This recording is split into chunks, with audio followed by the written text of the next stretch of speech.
Tasmania has always been a pioneer in the rail industry in Australia, from introducing the Abbott system to Australia to running the first diesel-electric locomotives on our main lines, or even being the first state to cancel all our passenger rail services. Tasmania has been at the forefront of rail development in Australia. Sadly, so much of this history has been disappearing as the years go by, and so few now know about just how large our network once was. In this video, I will cover the full history, expansion, and closure of the Tasmanian rail network. Hi, I'm Tasmanian, and this is the complete history of railways in Tasmania.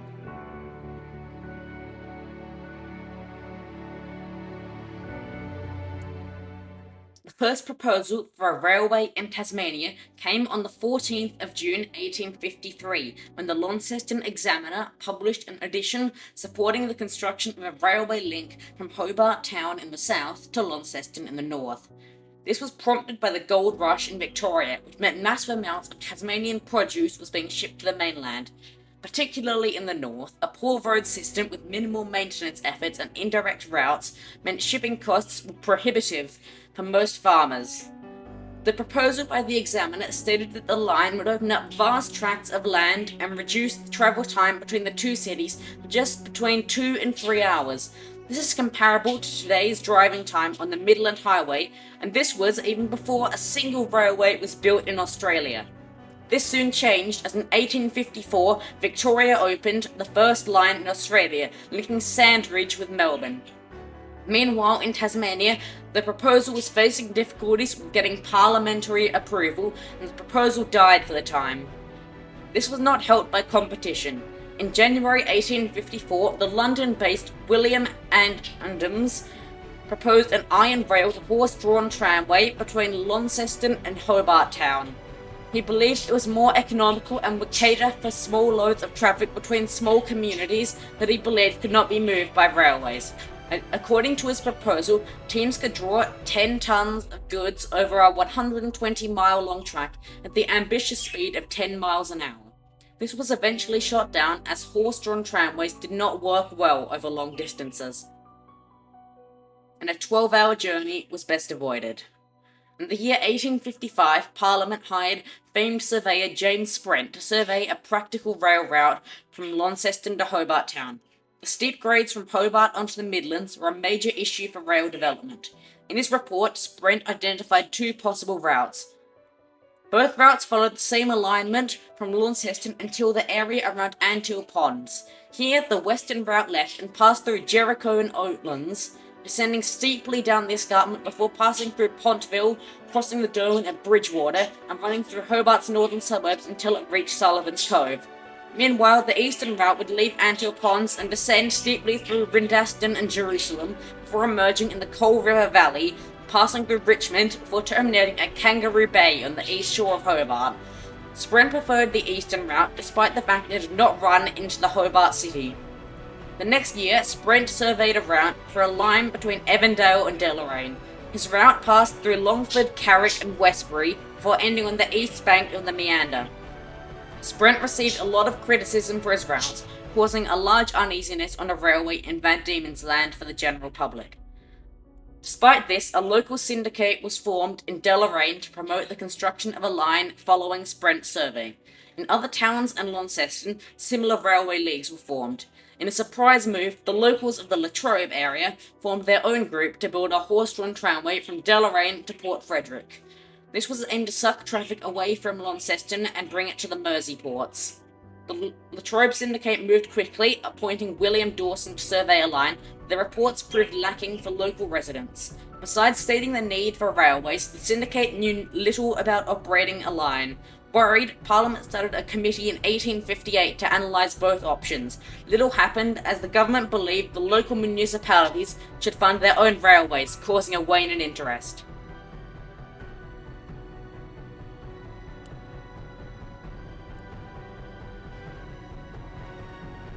Entering 1860, all plans for a north-south link was gone. The Mersey-Deloraine tramway had waned following a disagreement on a port side, but the Launceston proposal was going strong. The efforts were awarded when in July, Parliament convened a select committee to report on the proposal. The proposal submitted to Parliament stated that a line would cost between £350,000 and £430,000 with a 6% return on capital. This was proven viable, but due to doubts in Sprent's skill in railways led to a new survey for the line happening. William Doyne was chosen, a man with great experience in similar terrain in New Zealand. The proposal for a line from the Launceston Swamp, today's Inverasque, to Deloraine via Evandale, Longford and Westbury was considered viable, although his supposed £40,000 annual earning was pure fantasy. Meanwhile, a survey was put forth by Doyne for a tramway between Cullen Wood and the Fingal Valley to the Launceston and Western Railway. That tramway proposal died the moment it was realised that 145 horses would be needed to pull the traffic. With a route to Deloraine secured, public meetings around the north urged Parliament to fund a railway. Tasmania's long parochial history led to much debate between northern and southern politicians related to this. In 1863, Melbourne engineer John Frizzell proposed another alternative. He brought to Parliament the idea of running steam traction engines around the state in a similar manner to today's buses. He claimed his road locomotives would help grow towns that would otherwise be bypassed by rail. This went nowhere, as growing parochial bias swept any anti-railway proposals out of the water. In September 1863, the Southerners formed the Mainline Railway Association, aimed at building a line from Launceston to Hobart Town. A branch to connect the Fingal coal and gold fields was deemed a priority. In retaliation, a monster public meeting in Launceston reached thousands of attendees, with supporters chanting "Justice for the North." A new railway league had been formed in the north to secure an Act of Parliament to build a line between the port of Launceston and Deloraine. Meanwhile, the wildcard Mersey and Deloraine tramway had revived itself, surveying a new route and even surveying branches to Chudley, Kentish Plains and Cheshunt. The ownership of this league was sneakily taken over by Hobart Town businessmen, always keen to see losses for Launceston. The Mersey and Deloraine tramway proposal soon gained parliamentary approval and was incentivised with land grants along its route. To add insult to injury, the Launceston and Western proposal did not pass Parliament for unknown but likely parochial reasons. The first signs of construction of the Mersey-Deloraine proposal were seen when in May 1865 the MDT Company appointed Algernon Smith as contractor for the first 12 miles of track south from Latrobe. This was not the only good news for the railways that year, as in September the LWR supporters finally got their bill through Parliament. The Launceston and Western Railway Company was then formed on the 5th of October. Sir Richard Dry was appointed chairman. More ups and downs were faced, including the failure of their funding campaign, the turning of the first sod by Prince Alfred, and the start of construction in 1868. Meanwhile, on the southern front, a new survey route was conducted for a route from Hobart to the north. The eventual decision was for a route beginning with a tunnel under Queen's Domain before running through Hobart's northern suburbs, then running through the Coal River Valley, employing a zigzag to reach the plateau, then running to Oatlands, Campbelltown, and turning northwesterly to meet the LWR at Longford. The strangest decision was to choose a gauge of 4 foot and 8.5 inches instead of the 5'3" being used on the Launceston and Western Railway. A maximum speed of 25 miles an hour was deemed slower than ideal considering the gauge. An amended report fixed this by recommending a 5'3" gauge. It was first proposed at this time to use the narrower 3'6" gauge, which is now the standard across all of Tasmania. This revised report also angered residents by the town of Oatlands, as the railway passing 3 miles to the east of the line. They were appeased by the proposal of a branch line to their town. Drama came on the Launceston and Western Railway proposal in 1869, following a report by the Tasmanian Times stating that the advertised cost could only be achieved with minimal rolling stock and station buildings. The LWR dismissed this claim and continued unhappily. Entering 1870, the mainline proposal was swung in the balance, despite the Tasmanian Mainline Railway Company having been incorporated in England. Meanwhile, the LWR was sailing smoothly despite the criticism. By mid-1870, the large iron bridge over the South Esk River was nearing completion, 2 locomotives had arrived, and track laying was progressing. Despite this, the required deadline for completion of 31st of January 1871 was looking more and more unlikely. Due to a new shipload of rails arriving, it seemed the line would be completed on time until major floods swept through the region. On the 8th of September 1870, large amounts of track between Launceston and Oaks were damaged, necessitating replacements. Rectification works proved efficient and the line was eventually completed. The grand opening day was held at Launceston on the 10th of February 1871, and after Governor Duquesne rode a special train to Deloraine and back, the line was officially proclaimed open.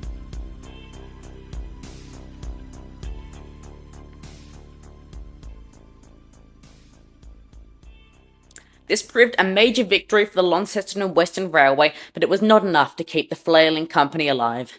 The Longford Station building burnt to the ground, and the private contractor's maintenance responsibilities were about to run out. Piling onto this was the inability to pay off the crippling debt to the government. A bright light was shone when, in November, the Launceston workshops opened, which grew to be the largest rail maintenance facility in Tasmanian history, not closing until 1996. However, high tariffs on the railway were still off-putting farmers.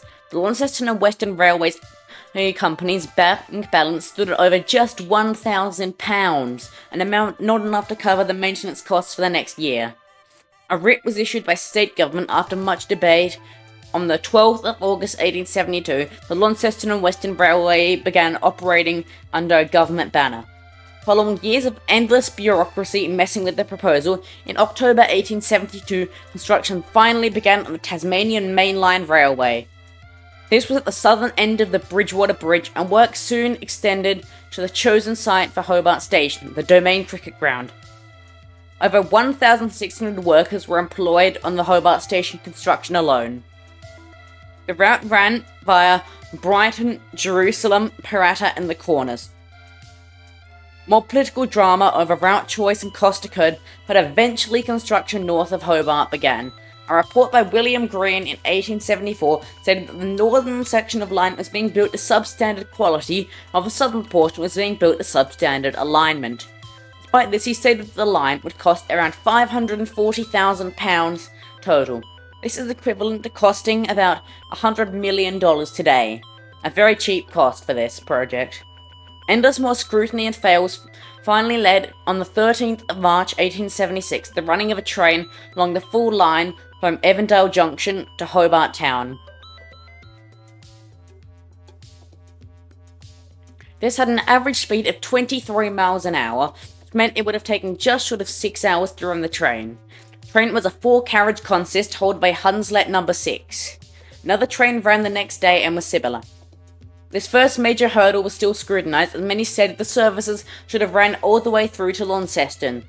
Due to the refusal to lay a third rail, the gauges were separate on the Launceston and Western Railway with its 5'3" gauge, and the Tasmanian Mainline Railway with its 3'6" gauge, meaning that transit through to Launceston was impossible.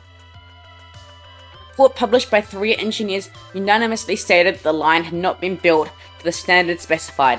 Despite these findings, the first official journey ran on the 1st of November 1876. The return journey from Launceston to Hobart would take around 13 hours, far better than 2 days in a stagecoach. The legal mess associated with the main line continued. However, in the northwest, the Mersey-Deloraine Tramway had been struggling. Their first locomotive had ran in February 1871, making it the first powered railway in Tasmania. This ran between Latrobe and Kimberley's Ford, and the line was officially opened in January 1872 as far as Queller's Crossing. A poor farming season following, so the line closed only 4 months later and was sold for a mere £500 to the MDT company's former directors. Limited horse-drawn freight between Railton and Latrobe continued to run on an unscheduled basis as the line fell into decay.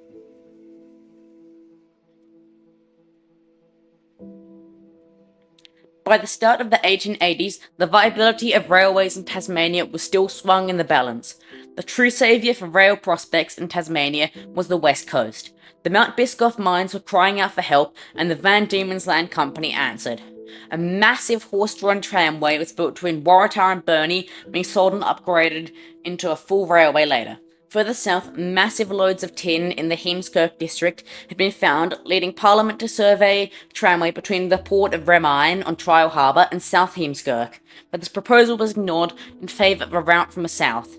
A railway route from the new town of Zeehan near Mount Heemskirk to the port of Long Bay on Macquarie Harbour, which was estimated to cost around £80,000 for a full railway, was completed. In 1889, another survey was conducted with a 33-mile line at the cost of £93,000 found feasible. A tender was called, and in 1890 the first railway in the true west coast began construction.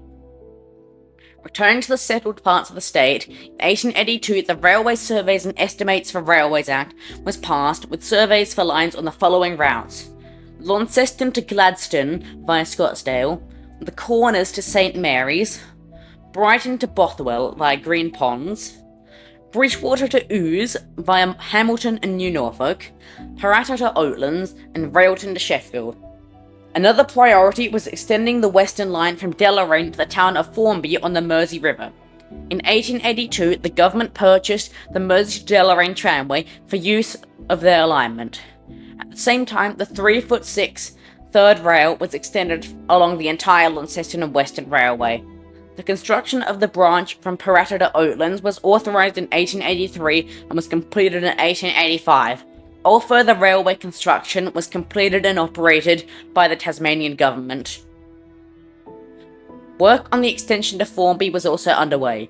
The Railway Construction Act of 1893 set aside money for the construction of 3 lines: the Derwent Valley Railway from Bridgewater Junction to Glenora, the Fingal Railway from the Corners, now Canara, to St Mary's, the Launceston and Scottsdale Railway from Launceston to Scottsdale.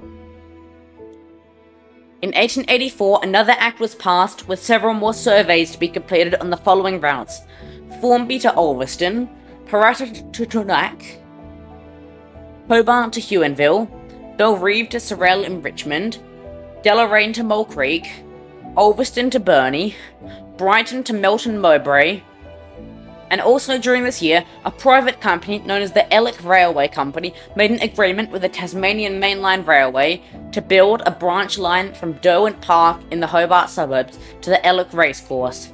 This line opened on the 23rd of December 1884. The Launceston workshops had begun construction of wagons, carriages, and locomotives to the government-run lines at the same time. In May 1885, the extension from Deloraine to Formby was opened. On the 1st of May, Richard Lord was appointed first manager of the Tasmanian Government Railways.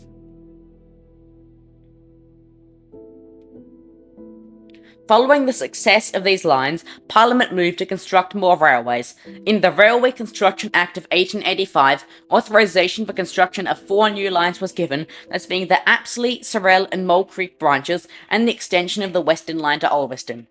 At the same time, several more lines were surveyed, as being a branch of the Scottsdale Line to the Lower Piper District, an extension of the Derwent Valley Line from Glenora to Ouse, and the extension of the Scottsdale Line to Upper Ringarooma.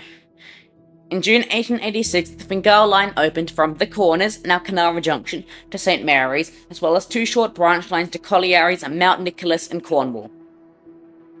Just over a year later, the first stage of the Derwent Valley Railway opened from Bridgewater Junction to New Norfolk. Another year passed until the line was extended to Glenora on the 27th of July 1888. Less than a month yet later, the last broad gauge train ran between Launceston and Deloraine, with 3-foot-6 narrow gauge solidly being the last gauge in the state. On the 9th of August 1889, the long-awaited Scottsdale Railway opened to the public. After this project was completed, numerous more surveys were authorised for the following lines: Sheffield to the Western Line, Glenora to the West Coast, Hobart to the Huon Valley, Glenora to Ouse, Apsley to Bothwell, Scottsdale to Marina, Ulverston to Nietta, Emu Bay to Wynyard, Parrata to Tunack, and Cambridge to Richmond. Additionally, the Apsley, Strawnterzean and Sorel lines received funding at the same time.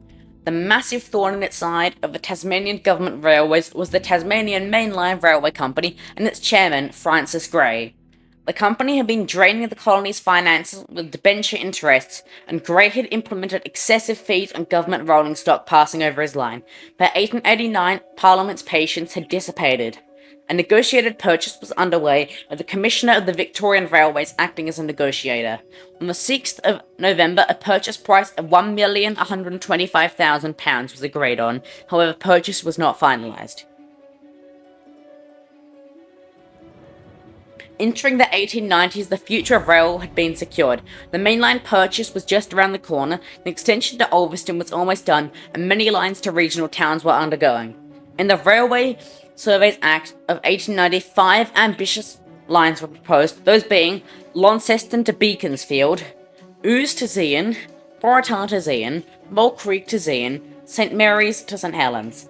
There were also 11 more routes to be investigated for survey, those being Zeehan to Dundas, Scottsdale Line to the Lower Piper, Hobart to Geeveston, Lenora to Ouse, Apsley to Bothwell, Oatlands to Twinack, Railton to Sheffield, Ulverston to Wynyard, Scottsdale to Ringarooma, Ringarooma to Marina, and Ulverston to Nietta. During 1890, the Mole Creek branch opened from Lamana Junction to Mole Creek, and the Ulverston extension was opened from Formby to Ulverston. Formby was merged with the nearby town of Torquay and became Devonport in the same year. By the end of 1890, the TGR had 250 miles of operational track. In 1891, one new line opened, that being the Green Ponds Railway, linking Brighton to Apsley. This line was meant to be a stepping stone to running trains into the rural centre of Bothwell, but due to steep grades, this would never happen. During the year, the Railway Surveys Act was passed, with surveys being allocated for the following routes: Waratah to Zeehan, Mole Creek to Zeehan, Ouse to Zeehan, Lenora to Zeehan, and Ulverston to Emu Bay. Entering 1892, Zeehan was set to prosper. After terrible conditions and delay after delay, in February, the Strahan to Zeehan line opened, linking Zeehan to the seaport on Long Bay. This caused a massive increase in profit around Zeehan, with a massive network of tramways being constructed.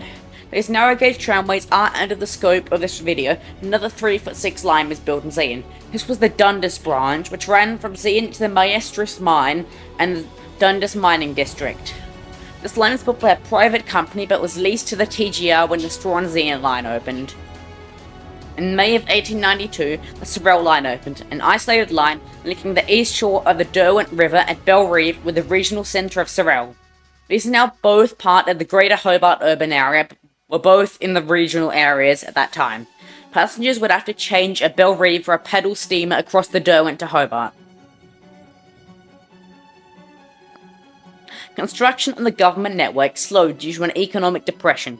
On the west coast, only one new bill was passed by the Mount Lyell Mining and Railway Company, who sought to build a line between their smelters and mining operations at Queenstown to the Macquarie Harbour. This was approved and construction began on the first stage between Queenstown and the temporary port of Tepukana. In 1896, possibly the most ambitious proposal in Tasmanian railway history is floated.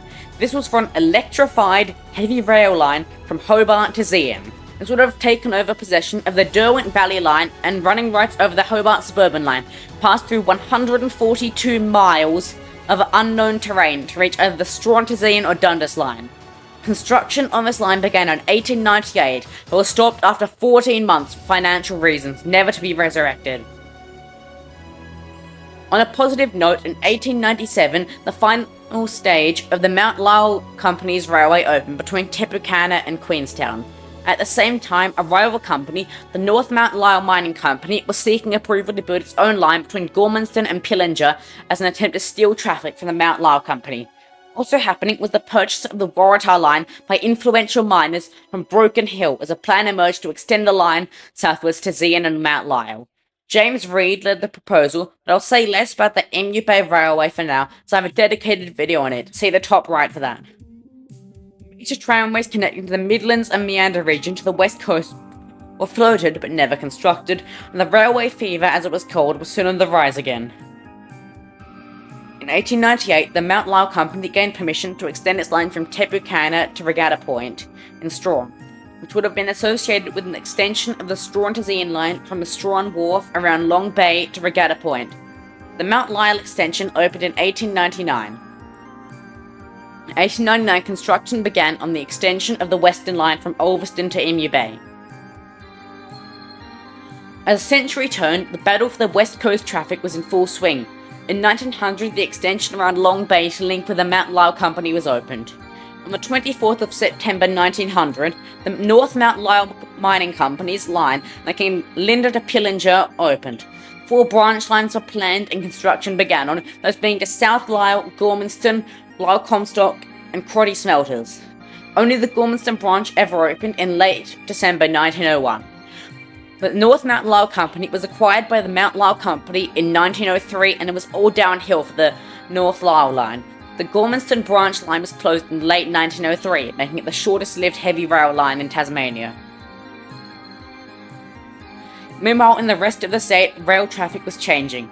The Emu Bay Railway opened between Guildford Junction on the Waratah line and Zeehan in December 1900. In 1901, finally, the Ulverston to Burnie extension opened, finally ending the isolation of the West Coast. You can now travel from Queenstown to Hobart by rail, albeit in a very roundabout way. Not much happened in the way of expansion in this decade, as the TGR was very focused on consolidation of its network. In 1907, the Mowbray Racecourse branch was opened, and the Elwick branch was acquired from its private owners. Finally, major railway construction works began, with the opening of the Glenora to Westaway extension in 1909 and the extension from Scottsdale to Branxholme beginning construction.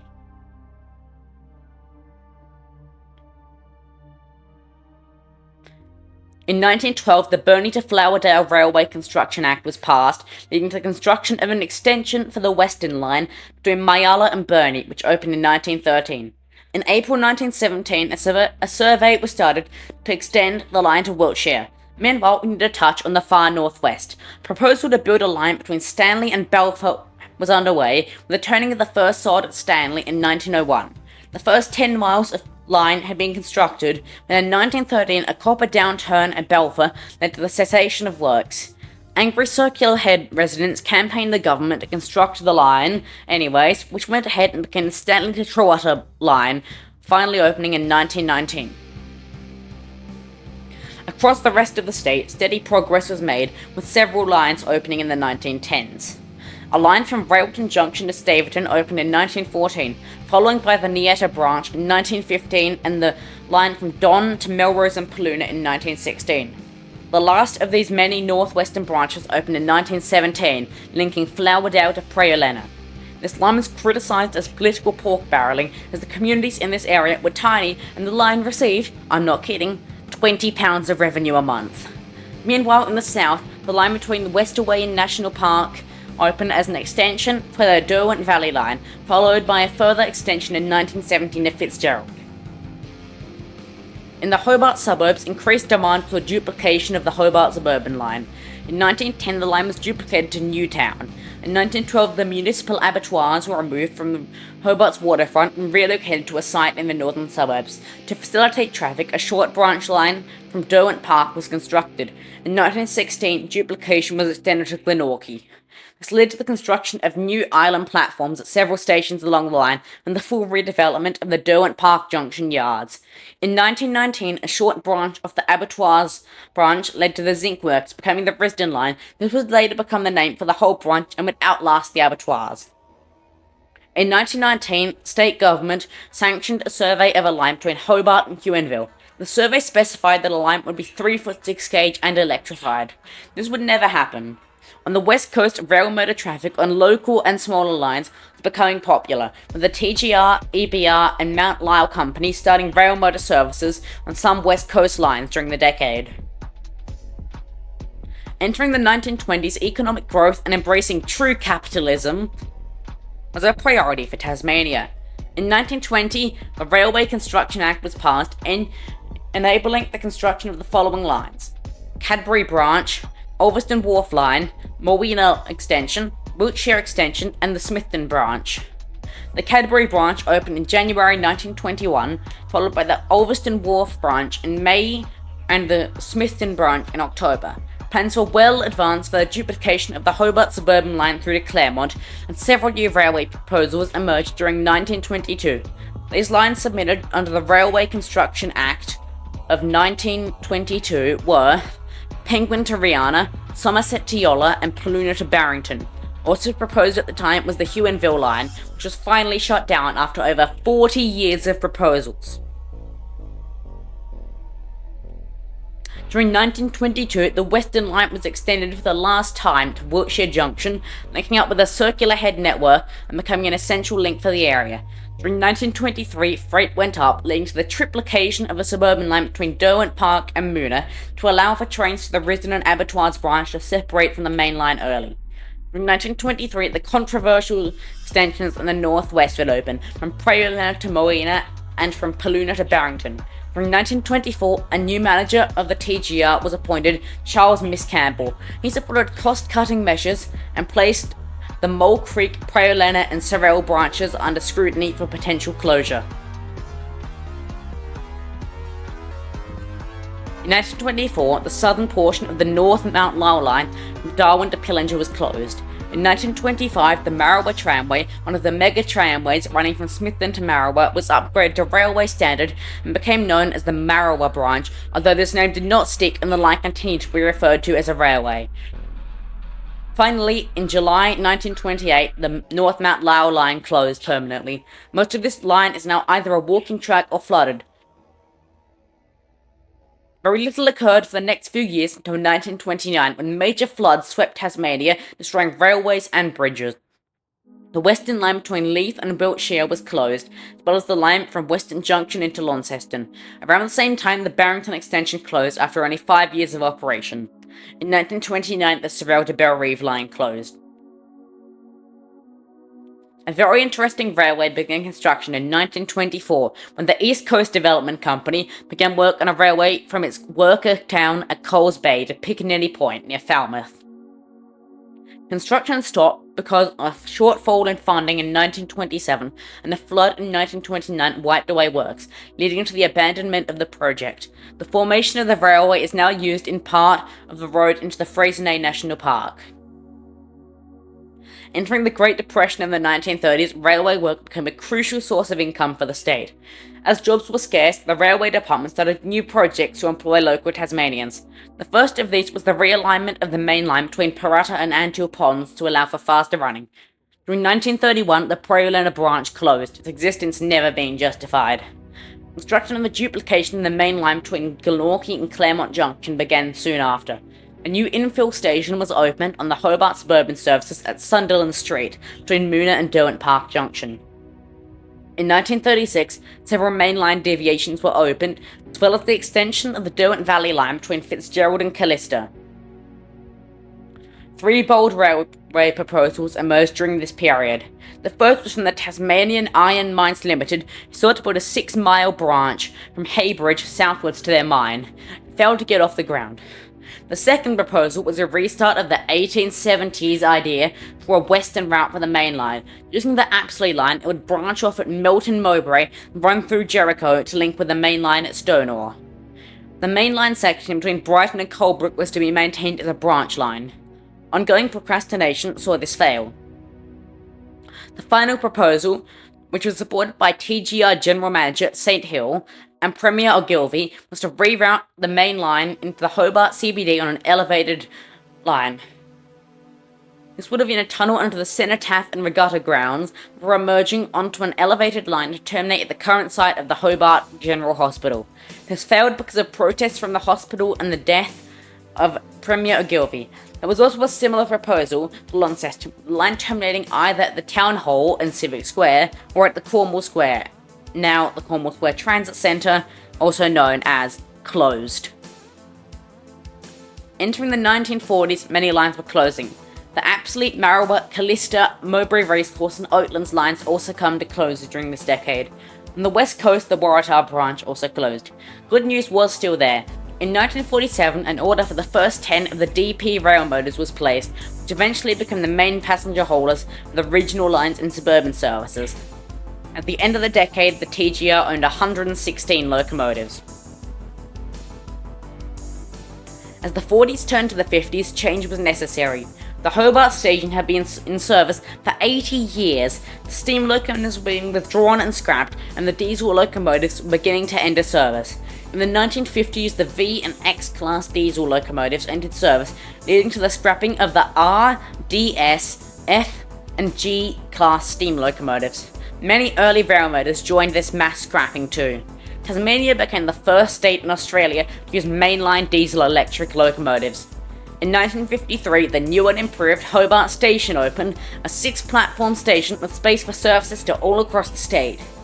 In 1953, the Elwick branch was truncated to the showgrounds, with trains to the racecourse cancelled. In 1955, the Nieta line closed. These service cuts were made up, well not really, with the introduction in 1955 of the Tasman Limited, the most luxurious service in Australia. This express ran from Wynyard to Launceston and Hobart, running express services for the Western and South lines. Despite this, traffic on branch lines fell, sadly, with the Sheffield and Mount Nicholas lines being closed, and the Strawn Tasmanian, Melrose, Trewetta, and Redcar lines being prepared for closure. Entering the 1960s, the general theme for the railways was closure. On the 4th of June 1960, the Strawn Tasmanian line closed, formerly the most profitable line in Tasmania and one of the most profitable in Australia. A short section was kept at the southern end from Mount Lyell Company picnic trains to West Strawn, because that was the priority in the 1960s, a once-a-year picnic. New Y-class diesels were ordered for the TGR along with Y-class diesel shunters. In 1960, the Emu Bay Railway began operating the West Coaster, which was a motor rail service hauling cars, buses, trucks, and passengers between Rosebery and Burnie.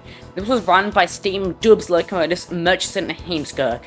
Passenger services on the Emu Bay Railway were cancelled in 1964, however a mixed train survived for several more decades. In 1961, the Maroowa branch was closed, and by 1963, the Irish Town to Trewetta branch was closed. This led to the Stanley to Smithton line being the last railway in the far northwest of the state.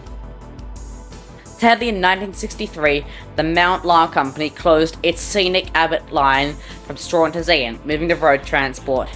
Abbott No. 1 steam led the final train from Strawn to Queenstown with the famous West Coast saying written on the front, Labour Omnia Vincit, translating to work conquers all, or as the locals preferred it, we find a way or make it. This was a symbolic moment for the West Coast as the last local line had closed. Back in the west of the state, the Melrose and Ulverston Wharf lines had closed. In 1964, the Crumble branch closed. In 1963, however, the first heritage train had run in Tasmania, a tourist tour train from Hobart National Park. This would develop into a large phenomenon which survives to this day and is the source of a lot of footage in this video. A section of track between Rosebery and Zeehan sadly closed in 1965. Entering the 1970s, the rail network was in dire need of help to survive. Passenger services on regional lines, with the exception of the Tasman Limited, Midland Motor, and North West Workers train, were gone. In the north, a new railway line opened, the first for several decades. This line ran from Rocherlea on the North East Line to the port of Bell Bay. This line was built to modern standards with no level crossings and a relatively straight track. The first diesel Z-class locomotives were ordered to run this line. This also led to the closure of the North East Line through the Hobart suburbs, with trains now deviating onto a straighter and more direct line than the Bell Bay line. Down south, time is running out for rail. The annual conference of Railway Commissioners of Australia was held in Hobart in 1974. Later that year, the annual report from the Tasmanian Government Railways stated significant concern in the survival of suburban services in Hobart. This was a true shock to Hobart residents, as patronage had been on the rise for these services. Following the closure of the tram and trolleybus systems, accessible, safe and reliable transport in Hobart had been few and far between outside of the rail corridor. Families had been switching to the rails for their shopping and family trips. This came to an end just over 50 years ago when a 4-car rail motor set put into Hobart Station at 12:16 a.m. on New Year's Day in 1975. After this, most suburban stations closed, with exceptions for stations north of Claremont, as well as Glenorchy and Derwent Park. The last passenger services in the state were the Tasman Limited, its connector into Launceston, and the Midland Motor. It was still possible to get a ride in a mixed train or in a guard's van of good trains at the time, though. The transport options to the regions were still there. Entering the latter half of the 1970s, it became clear that the writing was on the wall for the Tasmanian rail network. A transition process to a new private operator, Australian National, was underway, and it became obvious they were not interested in running passenger service. The dates of the Tasmanian government railways were drawing to a close. In 1977, special passenger trains brought northern residents to Hobart for the visit of Her Majesty Queen Elizabeth II. The final Transport Commission report on the railway was released on the 30th of June 1978. It revealed a trading loss of $14.7 million. The Royal Hobart Show trains had ceased shortly prior to the report, and on the 21st of July the Midland Motor ran its last service. This left the Tasman Limited as the last passenger train running in Tasmania, but not for long. The last Tasman Limited services operated on the 28th of July 1978. The last northbound service left Hobart on by X29 and X17 with 6 carriages. Both Launceston feeder services were operated with a double railcar set of DPs 27 and 28. Southbound from Wynyard, the final passenger service in Tasmania was hauled by X20 and X16 with 5 cars. This marked the end of scheduled passenger rail service in Tasmania, but hopefully not forever. Entering the 1980s, Australian National's radical capitalistic approach was becoming the show, with common goods disappearing off the network and bulk freight becoming the norm for the Tasmanian railways. Mainland 830 class locomotives were imported to run service, and more Z-class locos were ordered. In 1981, the Hobart Suburban Line was reduced to single track, and in 1982, the Cadbury branch closed. Also during that year, the line through Latrobe was closed and a new bypass to the south was opened. The Launceston station and workshops were slowly reduced during this decade. The Elwick line closed during 1983, and during the next 2 years the Hobart station was closed. This marked the end for the complex, which is now an ABC broadcasting facility.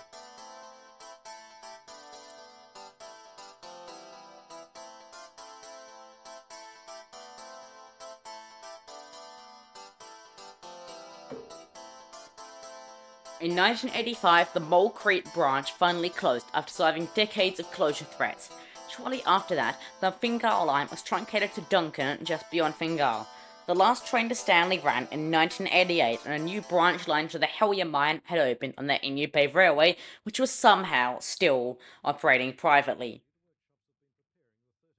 This branch was the last new railway in Tasmania as of 2025. Somehow. Heritage rail service on Australian National tracks recommenced in 1986, becoming a popular phenomenon. Entering the 90s, AN Tasrail began construction of a new workshop and yards at the site of the former Newstead station, named East Tamar Junction. Very original. The former yards at Inverest became an education and heritage precinct, which today retains the Launceston Tramway Museum and the large railway exhibits at the Queen Victoria Museum and Art Gallery. The Stanley to Smithton line formally closed on the 15th of April 1990. The Wiltshire station was relocated to the Stanley foreshore in 1995. Also in 1995, the Derwent Valley line services between Boyer were cut, and the Derwent Valley Railway tourist group started running services on the line. In the north, the line between Tongana and Herrick closed in 1994, and the Risdon line traffic ended in 1996. In case you were thinking that these people closing all the lines weren't crazy enough, check out this really weird ad they made in 1990.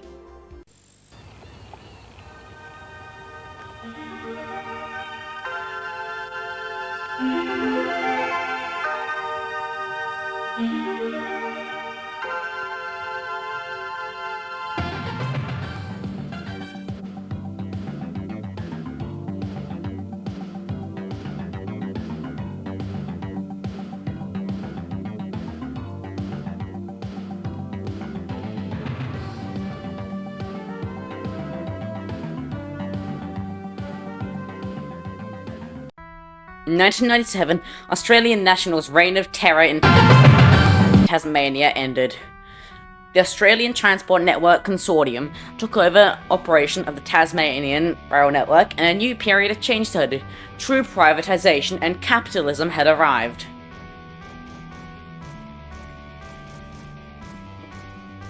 Two new diesel locomotives arrived in Tasmania from Queensland and became known as the DQ class. In 1998, the Emu Bay Railway was purchased by ATN Tasrail. Entering the new millennium, new safety and insurance regulations hit hard on the heritage rail operators of Tasmania, forcing many operators to withdraw from mainline service. In 2004, ATN Tasrail was purchased by Pacific National, whose first move was to ban all the heritage trains, including cutting off the crossovers at the Don River Railway so that trains could no longer access the main line, and removing access to the Derwent Valley line for the Derwent Valley Railway, thus removing their namesake. This led to the closure of the Derwent Valley line past Boyer, as Pacific National had no use for it, and the closure of the Helier branch due to minimal traffic. Despite this major setback, the heritage operator is not always bad. In 2003, the Mount Lyell line reopened to traffic as a new heritage railway, the Abbott Wilderness Railway, now the West Coast Wilderness Railway. They used a leased locomotive from the Bellarine Peninsula Railway, Klondike, to run trains between Queenstown and Lynchford during early works on the line. In 2009, another ownership change occurred. On the 1st of December, the Tasmanian Railway Pty Limited was formed as a government-owned rail operator established under the Rail Company Act of 2009. This saw the rail network, all rolling stock and infrastructure, purchased from Pacific National. Debate started instantly as to whether the state government would close and abandon the network or let it grow into a competitor to the freight road industry. The answer came in 2010 when the first new locomotives were given the branding of the new operator Tasrail. A network upgrade plan commenced almost instantly with the replacement of old wooden and metal sleepers with concrete ones in high-use areas. The Bell Bay line saw vital improvement works in 2010, and the Fingal South and Western lines were all upgraded in part to withstand flood damage. New sidings at East Hamar Junction were opened, new contracts with Forestry Tasmania for log hauling were initiated, and new drivers joined the crew. In 2015, Tasrail started discussion for the tourist and heritage sector with the potential return of heritage service to mainline tracks. Meanwhile, Tasmania's new freight locomotive fleet was arriving. 4 second-hand Queensland locomotives were imported for the interim, becoming the 2050 class, which were paired with the DQs in most cases. Meanwhile, Tasrail found their locomotives and imported 17 TR class locomotives. As part of this, the controversial decision was made to close the suburban freight line in Hobart, with services to end at a new dedicated transport hub adjacent to the Rogerville Yard, in between Brighton and Bridgewater Junction. The Brighton Transport Hub opened in 2014. Following this, on the 22nd of June 2014, the last train round of Hobart, hauled by TR01. On a cold winter evening, hundreds of rail enthusiasts, former rail employees, and local residents gathered along the line to watch the last train out of Hobart. Following this, the Hobart Freight Yard at Macquarie Point was demolished. Macquarie Point Development Committee was formed to oversee new developments at Macquarie Point. This is still up in the air. Macquarie Point is likely to become the site of an AFL stadium, but as it is the arrival point for cruise ships into Hobart and is situated within walking distance of the waterfront, CBD, and bus interchange, will serve as a perfect gateway for a suburban or regional rail terminal for Hobart. Entering 2015, the final section of the Bell Bay line was closed due to a landslip, and on the west coast, the track between Rosebery and Melba Flats was closed due to trucking from Mount Lyell ceasing. In Burnie, the old station was demolished to make way for a new marshalling yard. The passing loops at Ross and Penguin were removed at the same time. Concentrate started being hauled from Hatfield siding on the west coast in 2018, and in 2019, Parrata log siding was opened to serve the forestry traffic.